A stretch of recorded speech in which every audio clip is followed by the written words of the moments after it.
ဒီရာသီ Premier League ရဲ့အကောင်းဆုံးဂိုးသမား9ယောက်ထဲကတစ်ယောက်ဖြစ်ပြီးနံပါတ်1ကအန်တော်စရာကောင်းလောက်အောင်ပါပဲ9ယောက်မြောက် Jordan Pickford ဂိုးသမားကောင်းပေမဲ့ရိုးရိုးသားသားဖောရဲ့နှစ်တွေတလက်ဆောက်အမားတွေအရင်များခဲ့တယ်အခုထိယုံကြည်စိတ်ချဤပေမဲ့အခုတော့အဆင့်မြင့်မဟုတ်တော့ဘူး4ယောက်မြောက် Bart Verbruggen လူတွေကသူအကြောင်းလုံလောက်အောင်မပြောကြဘူး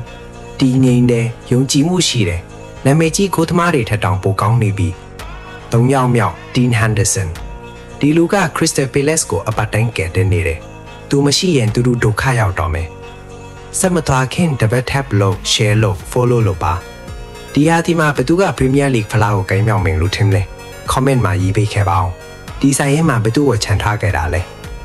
2ယောက်မြောက်ဂျန်လွီဂျီဒေါ်နာရူမာနာမည်ကြီးကဲခံထားတဲ့ခြေစွမ်းပြမှုဒါပေမဲ့ तू ကအခုကျွန်တော်တို့မြင်နေရတာတကယ်ပဲပိုကောင်းလားဆိုင်ရင်ရဲ့ tip ဆုံးကအကြိုက်ဆုံးကတော့ဒီကိုသမားကတီယာဒီမှာအကောင်းဆုံးပါပဲ